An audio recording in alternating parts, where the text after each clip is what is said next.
Ground politics நேயர்களுக்கு வணக்கம். இன்றைய நேர்காணலில் நம்மோடு இணைந்திருப்பவர் அரசியல் விமர்சகர் திரு சேகுவேரா அவர்கள். சார் வணக்கம். வணக்கம் சார். விஜய் அவர்கள் கரூரில் பிளாஸ்ட் அப்படின்ற மாதிரி பேசியிருக்காரு. ஸோ நிறையா விஷயங்கள் இஷ்யூஸ் இத்தனை நாளாக பேசல, ஒரு மாதத்தில் நிறையா இஷ்யூஸ் நடந்திருக்கு. அதெல்லாம் லைட்டாக டச் பண்ணிட்டு போயிருக்காரு. ஆனால் பிஜேபி பெருசாக எதிர்க்கலை அப்படின்ற ஒரு பார்வையும் இருக்குது. ஸோ நீங்கள் எப்படி பார்க்குறீங்க? உங்கள் பார்வையில் பேச்சு இன்னும் கூட அந்த நமக்கு தான் அந்த கோளாறான சமயத்தில் நம்மளே யோசிக்க வேண்டியதாக இருக்குது. ஏன்னா விஜயோட படங்கள் நிறைய பார்த்ததுனால நமக்கு அந்த தாக்கம் இருக்கா ஒரு வேலை, இல்லை அவர் தப்பாக பேசுகிறாரா, அவர் சினிமாத்தனமாக பேசுகிறாரா, அது நம்மக்கிட்ட சினிமாத்தனம் இருக்குதான்றது புரியல. சரி, அதாவது அந்த அந்த சினிமா பார்த்த அந்த அந்த அந்த அந்த எண்ணங்கள் அப்படியே இருக்கா. நமக்கு இப்போ ஒரு குழப்பம் இருக்குது.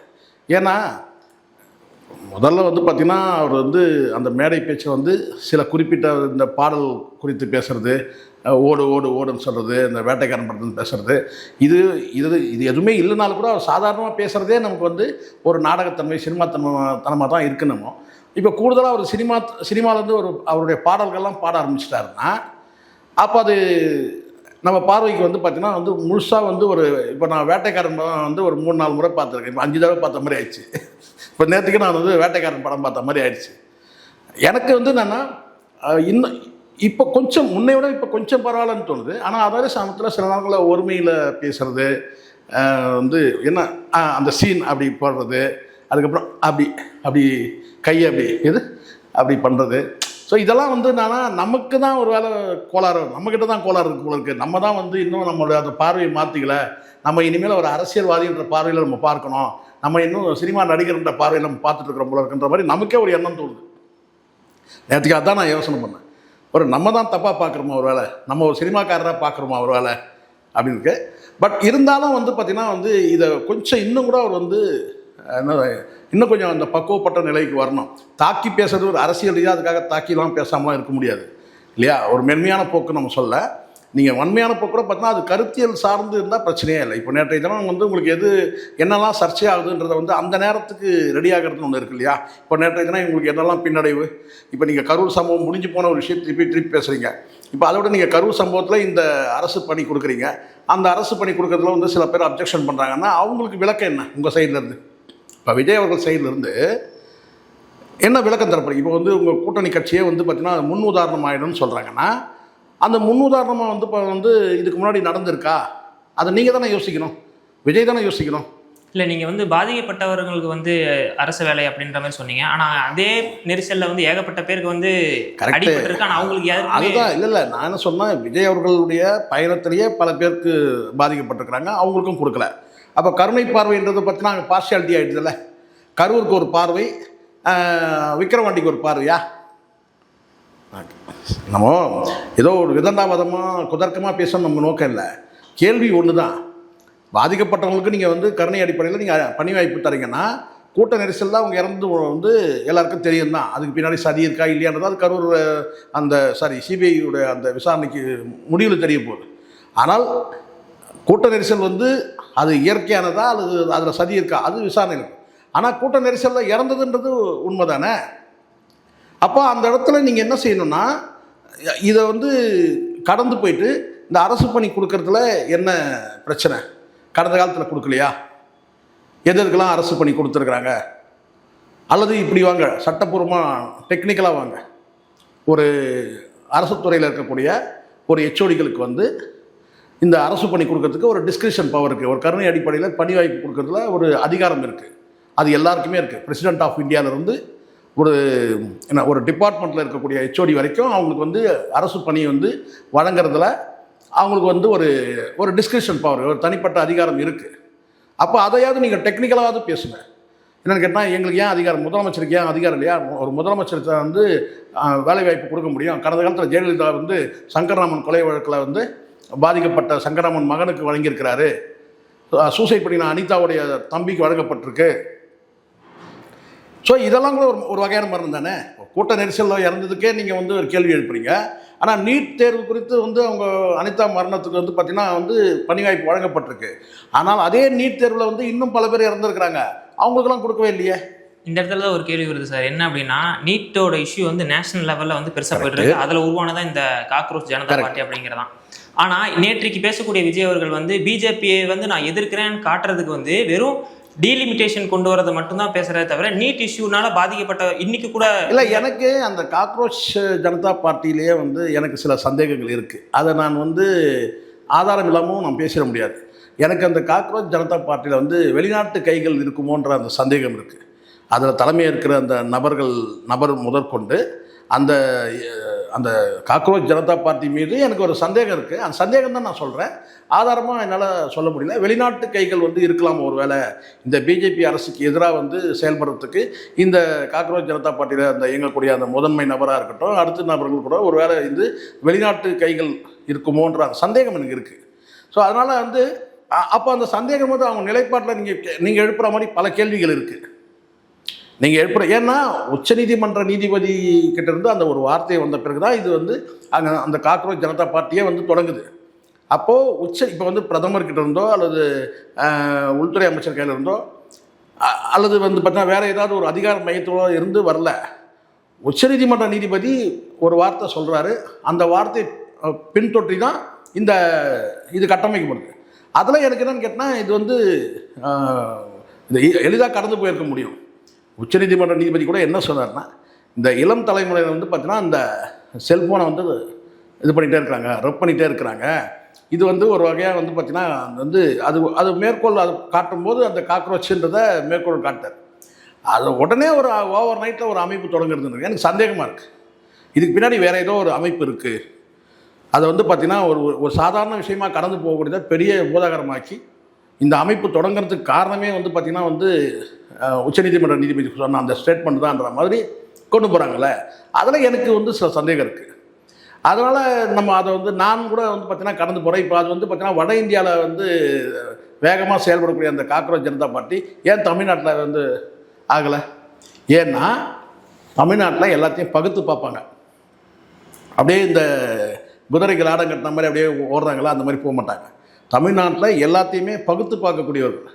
ஆனால் தான் இங்கே பாரதிய ஜனதா பார்ட்டியே இங்கே வந்து பார்த்தீங்கன்னா கால் விட முடியாத காரணம் இங்கே எல்லாத்தையும் பகுத்து பார்க்குறவன். எது சரி, எது தப்பு, எது நியாயம், எது அநியாயம், இதெல்லாம் காலங்காலமாக வந்து பார்த்தீங்கன்னா அந்த பகுத்தறிவு வந்து ஊன்றப்பட்டிருக்குங்க.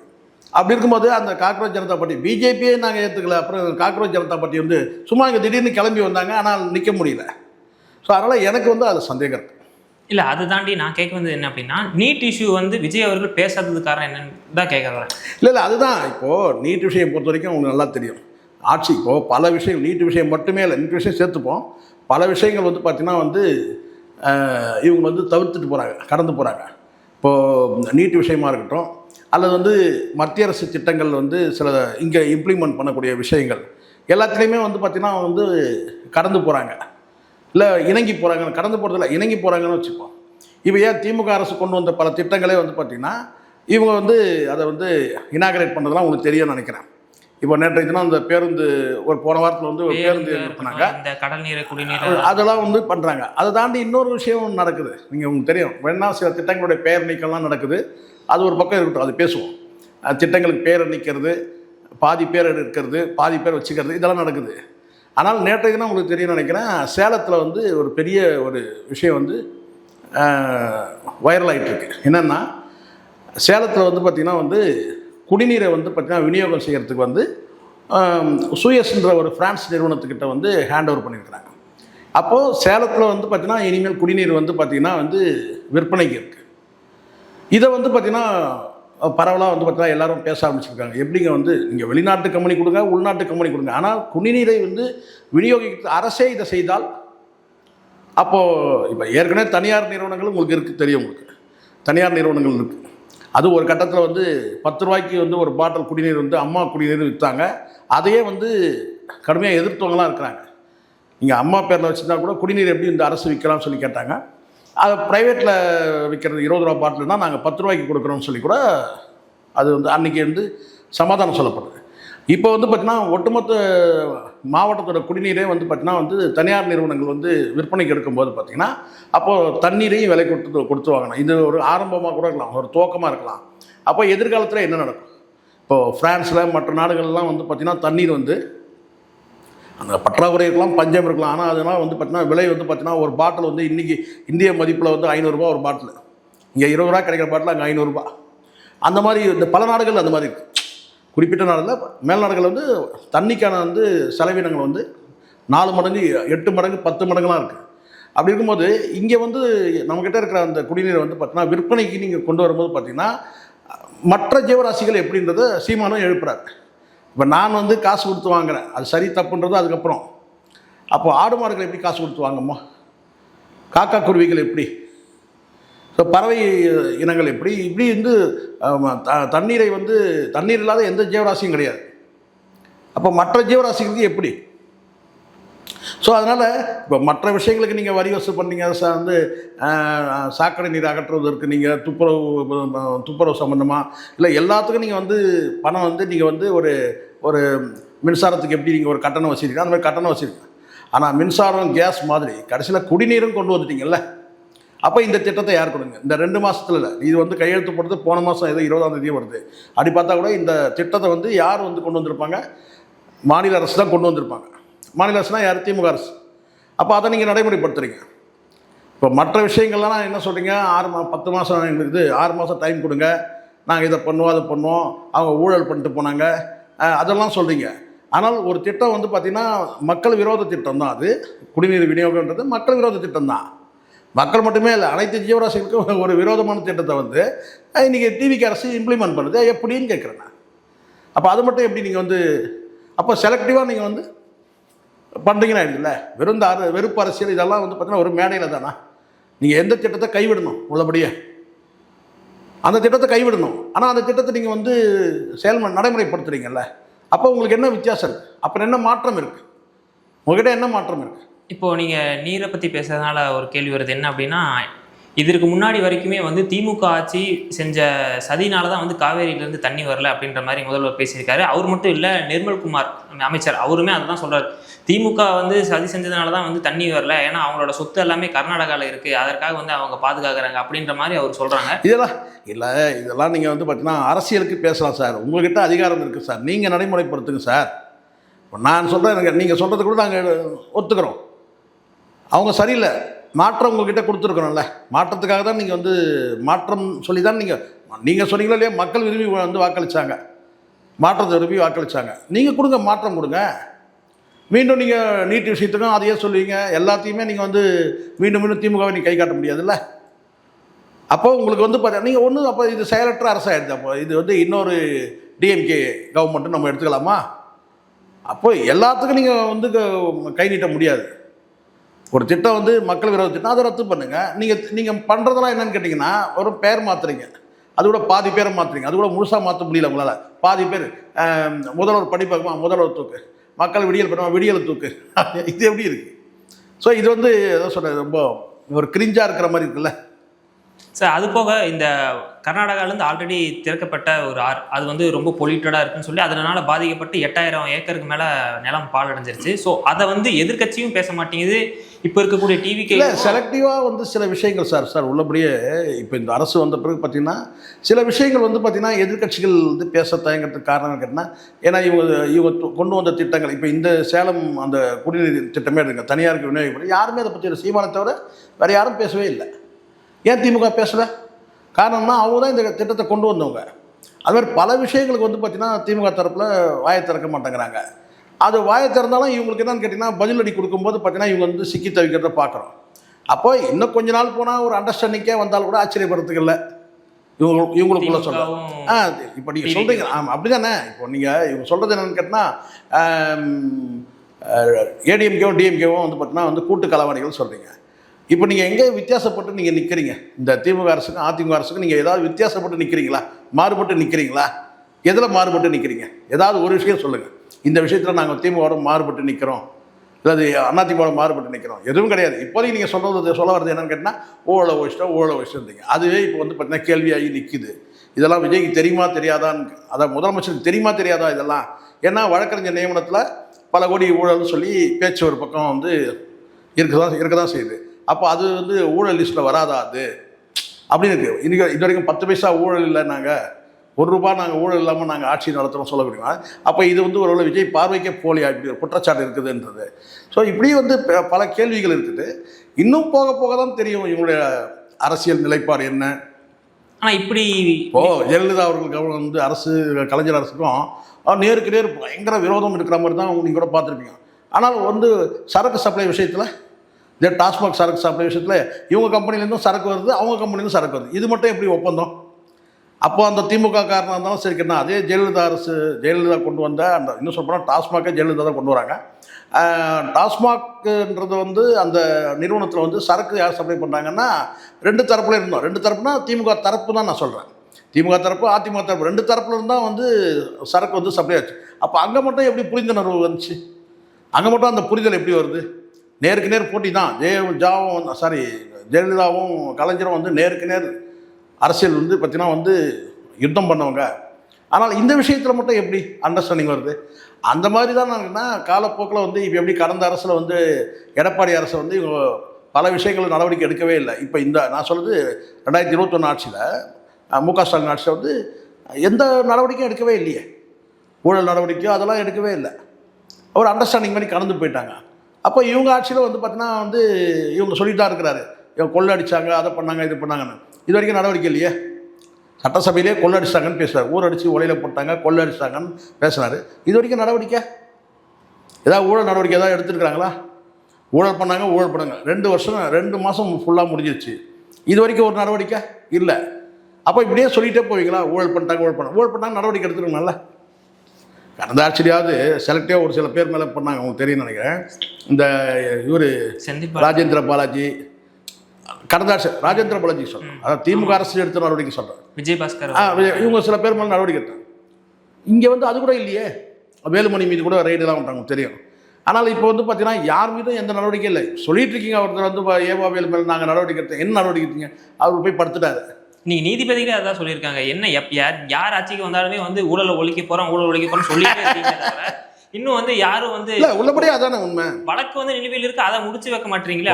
அண்ணாமலை சீறி வந்தார் சார், உங்களுக்கு தெரியும் சார். அண்ணாமலை அப்படியே பொங்கி எழுந்து வந்தார். தினம் வந்து பார்த்தீங்கன்னா டிஎம்கே மேலே ஊழல் பட்டியலை வாசிச்சார், உங்களுக்கு தெரியும். அது என்னவோ வந்து ஃபைல் நம்பர் 1, 2 டிஎம்கே ஃபைல்ஸ் அப்படின்னு சொல்லிக்கிறார். ட்ரங்க் பட்டிலாம் கொண்டு போய் கவர்னர்கிட்ட கொடுத்தாரு, உங்களுக்கு தெரியும். இப்போ அந்த ட்ரங்க் பட்டி என்ன கதினே தெரியல.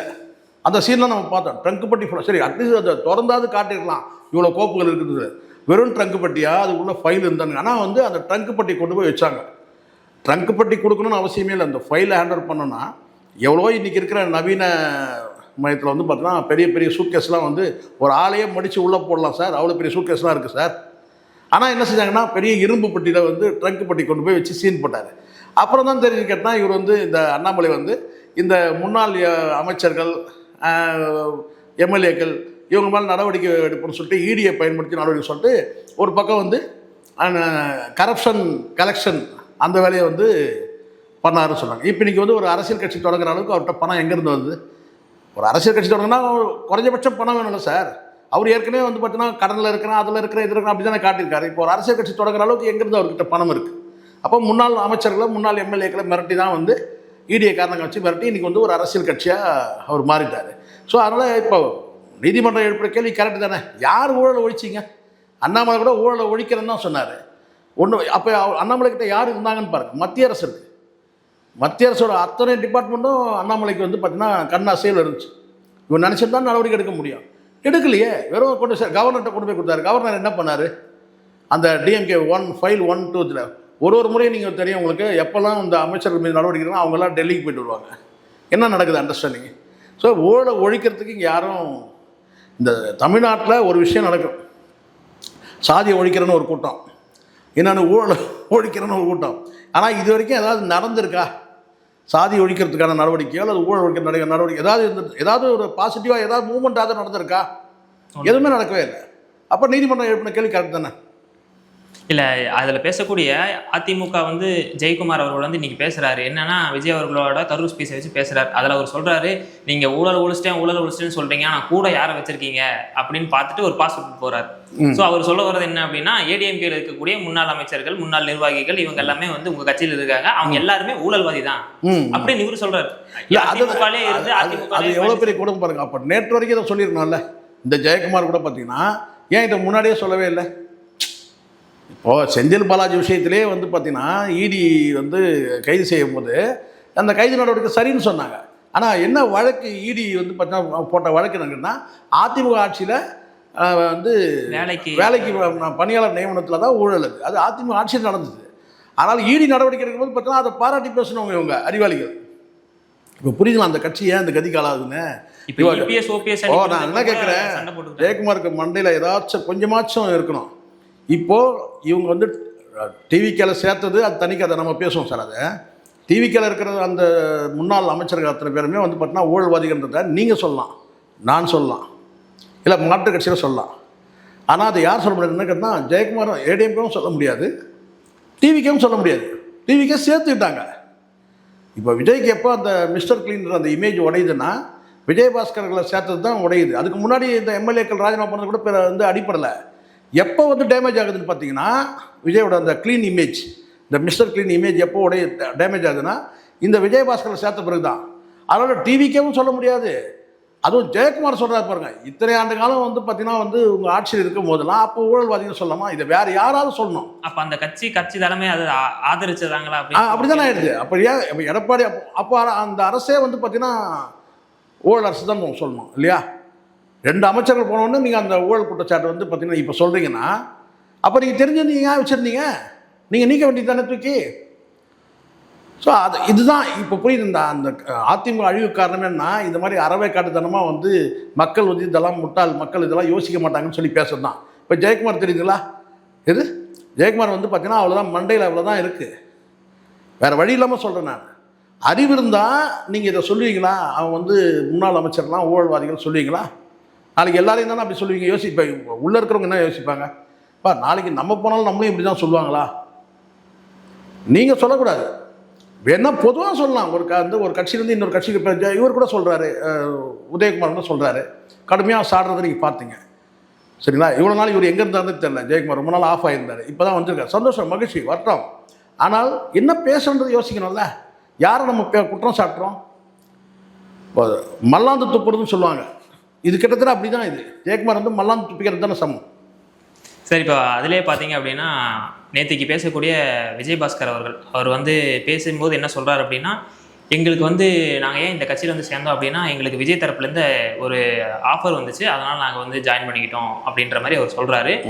வேலுமணி அவர்களுமே ஒரு சில நாட்களுக்கு முன்னாடி அதே தான் சொன்னார், எங்களுக்கு விஜய் தரப்புலேருந்து எந்த ஒரு ஆஃபரும் வரல, யாரும் எங்களுக்கு அப்ரோச் பண்ணல அப்படின்ற மாதிரி சொல்கிறாங்க. ஸோ அப்படி பண்ணால் ஒரு சேர வாய்ப்பு இருக்குது அப்படின்ற மாதிரி தான் அதுவும். ஸோ இவங்களே வந்து ஒத்துக்கிறாங்க, இத்தனை நாளாக வந்து குதிரை பேரம் நடக்கிற அந்த பேரம் இந்த பேரம் வந்து திமுக தான் குதிரை பேரம் நடத்துது, இவங்கெல்லாம் காசு இவங்க பார்த்தீங்களா ஒரு 2 பேர் பிடிச்சிட்டு இவங்க கிட்ட பணம் இருக்கிறதெல்லாம் கூட இது பண்ணியிருக்காங்க. ஆனால் இது வந்து இப்போ ஓப்பன் மைக்கில் வந்து சொல்கிறாங்க, எங்களுக்கு விஜய் தரப்புலேருந்து ஒரு அப்ரோச் வந்துச்சு, நாங்கள் வந்து ஜாயின் பண்ணிட்டோம், இதில் என்ன இருக்குது அப்படின்ற மாதிரி. நீங்கள் சும்மா ஜாயின் பண்ணீங்களா அப்படின்ற ஒரு கேள்வியும் வருது.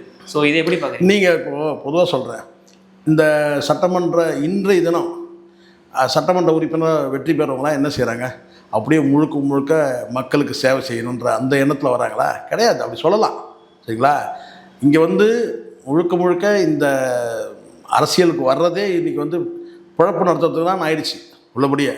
அப்போ நேர்மையானவங்க யாருமே இல்லையானா இருக்கிறாங்க. ஆனால் அவங்களாம் வந்து இருக்கிறது தெரியாது, எங்கே நேர்மையாக இருக்கிறாங்க, யார் நேர்மையாக இருக்காங்க, அந்த நேர்மையோட அளவுகோல் என்ன, எது வரைக்கும் ஊழல் பண்ணலாம். ஊழல் பண்ணவங்களும் கூட பார்த்திங்கன்னா வந்து நான் வந்து சும்மா கொஞ்சம் தாங்க அடித்தேன், அவன் அப்படி கிடையாதுங்க, அவன் ஃபுல்லாகவே அடிச்சிட்டாங்க அப்படின்னு சொல்லுவாங்க இல்லையா? அந்த ஊழலில் கூட பார்த்திங்கன்னா சில பேர் வந்து நான் கேட்டிங்கன்னா வந்து செலெக்ஷனாக வச்சுருப்பாங்க, செலக்டிவாக வச்சுருப்பாங்க. இதை மட்டும் பண்ணலாம், அதில் கை வைக்க வேணாம், இதில் கை வைக்க வேணாம், அப்படி தான் இருக்குது. யார் நேர்மையானு சொல்ல முடியும்? யாரையுமே இப்போ சொல்ல முடியலல்ல. அப்படி இருக்கும்போது இந்த இடத்துல வந்து நீங்கள் சொன்ன மாதிரி வந்து இவங்கெல்லாம் வந்து காசு வாங்க, அதாவது என்னென்னா எம்எல்ஏ பதவி ராஜினாமா பண்ணிட்டாங்க. என்ன நோக்கம்னா, நாங்கள் தாவேக்கால சேரணும், இதை முன்னாடி சேர்ந்துருக்கலாமே. அப்போ அந்த எம்எல்ஏ வந்து பார்த்தீங்கன்னா அந்த தொகுதிக்கு வேறு யாரும் தான் கிடச்சிருப்பாங்க, இல்லையா?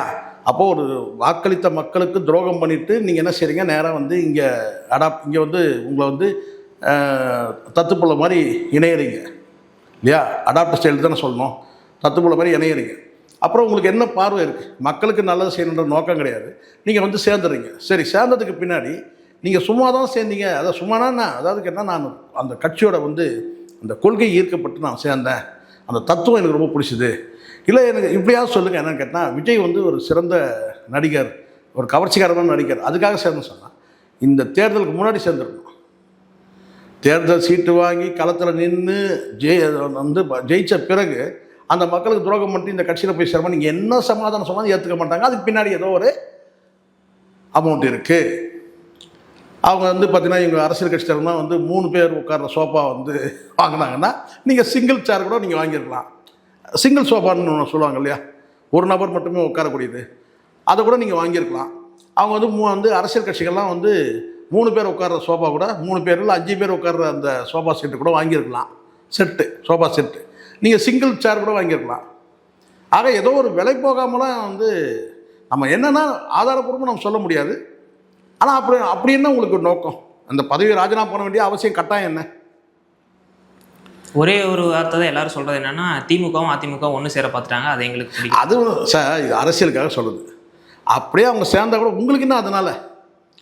உங்களுக்கு நன்மையா அல்லது வந்து தீமையா அதையாவது சொல்லுங்கள். அப்போ அவங்க சேர்ந்தாலும் உங்களுக்கு அதனால இல்லை. ஆனால் நீங்கள் அப்படி ஒரு பிம்பத்தை இப்போது டிவிகே தரப்பில் என்ன நினைக்கிறாங்கன்னா, இப்படி ஒரு பிம்பத்தை கட்ட பார்க்குறாங்க. என்னென்னா பார்த்தீங்களா, அவங்க 2 பேரும் ஒன்றாயிட்டாங்க, இவங்கெல்லாம் கூட்டு களவாடிகள், நான் தான் நேர்மையானவன், நான் தான் கரெக்டானவன். அது எப்படி எடுபடும்? ஆனால் நீங்கள் ஏற்கனவே கல்லாப்பட்டி கூட்ட டிவிக்கேலே யாரும் இருக்க மாட்டாங்க. எப்படி அந்த கட்சிகளிலிருந்து வந்தவங்களை டிவிக்கேலும் தூக்கிட்டா டிவிக்கேலே யார்? அதை தான் நானும் சொல்கிறேன். நான் ஒரே வார்த்தை தான் இப்போ கேட்குறேன். நீங்கள் கல்லாப்பட்டி கூட்டணி சொன்னீங்கல்ல, அந்த கல்லாப்பட்டி கூட்டணி சொல்கிறீங்க, இப்போ கூட்டு கலவாணின்னு சொல்கிறீங்க. அதான் அதிமுக திமுக 2 பேரும் ஒன்றா இருக்காங்க. ஆனால் அந்த மாதிரி ஏதாவது ஒரு மேடையிலையோ இல்லை எங்கேயாவது நம்ம பார்த்தோமா இது வரைக்கும்? ஆனால் இதை சொல்கிறது யாருன்னா இவங்க தான் சொல்கிறாங்க. அதே மாதிரி தான் நாம் தமிழர் கட்சி சீமான் அவர்களையும் அதே தான் சொல்கிறாங்க. என்னென்னா அவர் வந்து அம்பாசமுத்திரத்தில் நிற்க போகிறாரு, பொது வேட்பாளர் நிற்க போகிறாரு. அப்போ என்ன நோக்கம்னா, பொது வேட்பாளர்னா என்ன? திமுகவோட கூட்டணி. அப்படி இல்லை, பொது வேட்பாளர்னா எல்லா கட்சியும் சர்வ கட்சியும் வந்து பார்த்தீங்கன்னா நிற்க வைக்கணும். அப்போ வந்து டிவிக்கே நிற்க வைக்குதா? பொது வேட்பாளர்னா எதிர்கட்சி தரப்பில் பொது வேட்பாளர் நிறுத்தி வைக்கிறாங்க, வேறு எந்த கட்சியும் போட்டிடாமல் இவரை நிறுத்தி வைக்க பார்க்குறாங்க.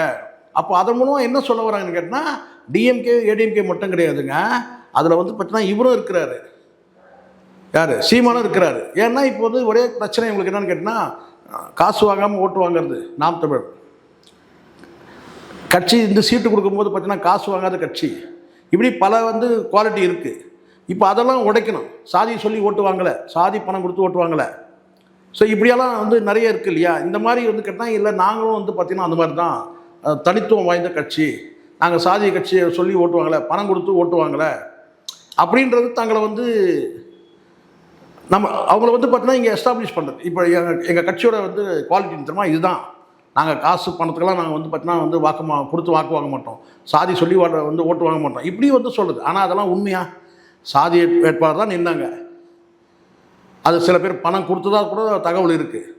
ஆனால் இந்த இடத்துல நாம் தமிழர் கட்சியை நீங்கள் குறிப்பிடலாம். நாம் தமிழர் கட்சி வந்து பார்த்தீங்கன்னா இது வரைக்கும் பணம் கொடுத்ததா ஒரு தகவல் கிடையாது.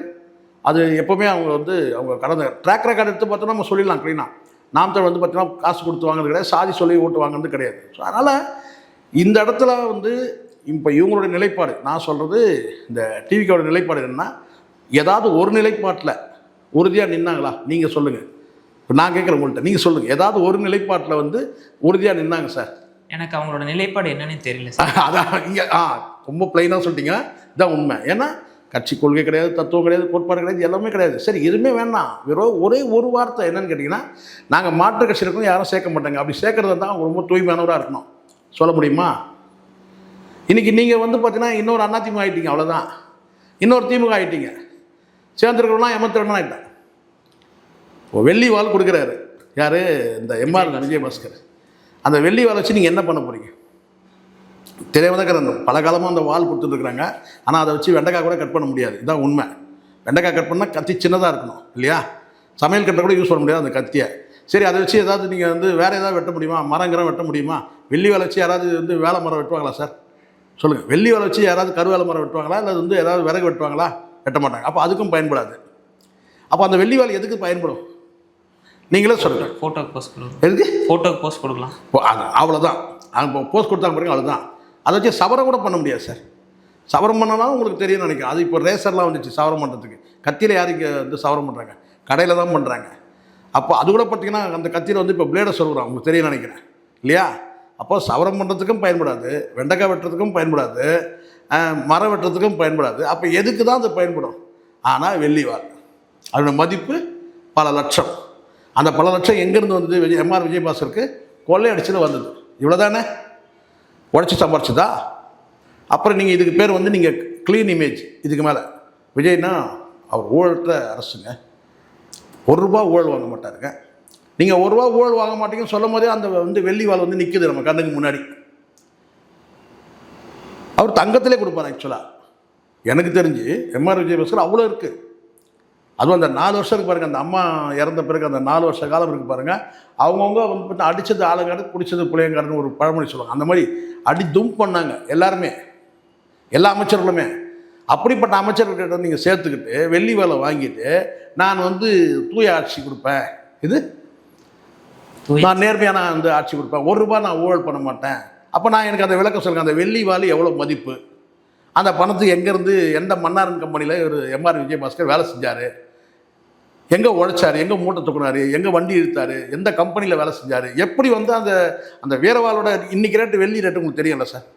இன்றைக்கி பார்த்தோன்னா குறைஞ்சபட்சம் பார்த்தீங்கன்னா வந்து ஒரு ₹5 லட்ச இருக்கும் அந்த வெள்ளி வாள். உண்மை இது. அந்த வெள்ளி வாளோட ரேட்டு ஒரு ₹5 லட்ச இருக்கும். அந்த 5 லட்சம் எங்கேருந்து வந்தது? அப்போ இப்போ புரியுதுங்களா? இது எல்லாமே வெறும் வாய் வார்த்தை, வெறும் பேச்சு. இந்த ஊழல் ஒழிச்சிட்டு பண்ணுறது, ₹1 லஞ்சம் வாங்குறது சொல்கிறது எல்லாமே திட்டங்களை வந்து பார்த்தீங்கன்னா நீங்கள் பேரை மாற்றுறீங்க, வந்து பார்த்தீங்கன்னா வந்து அந்த பேரை கூட முழுமையாக மாற்ற மாட்டேன்றீங்க. முழுமையான பேர் உங்களுக்கு வைக்க முடியல. அப்போ அரையும் குறையுமா எடுக்கிறீங்க. இதெல்லாம் வன்மத்தில் பண்ணக்கூடியது தான். சரி, பேரை மாற்றுனீங்கல்ல, ஒரு மோசமான ஒரு திட்டம், மக்களுக்கு விரோதமான திட்டம், மக்களுக்கு எதிரான திட்டம், சேலத்தில் ஒரு திட்டம் கொண்டு வராங்க. அதுக்கு உங்கள் ரியாக்ஷன் என்ன? அதை அக்செப்ட் பண்ணிக்கிறீங்க. தண்ணியை விலை கொடுத்து வாங்கக்கூடிய சூழல் இருக்குது. ஸோ இப்போ புரியுதுங்களா? இப்போ சேலம் மக்களுக்கு வந்து பார்த்தீங்கன்னா இத்தனைக்கும் சேலத்தில் வந்து மெஜாரிட்டியில் நீங்கள் ஜெயிச்சிருக்கீங்க. சேலத்தில் நீங்கள் வந்து பார்த்தீங்கன்னா உங்களுடைய அங்கே சில ஒருத்தர் வந்து பார்த்தீங்கன்னா மீட்டிங் வழங்குவார், உங்களுக்கு தெரியும்னு நினைக்கிறேன், சட்டசபையில் மீட்டிங் வழங்குவார். அப்போ இதுதான் நமக்கு வந்து பார்க்கணும். இங்கே வந்து பார்த்தீங்கன்னா மக்களுக்கு வந்து பார்த்தீங்கன்னா இது இன்னொரு திமுக அரசு சார், அவ்வளோதான் சார். இல்லை இன்னொரு அதிமுக அரசு, அவ்வளோதான்.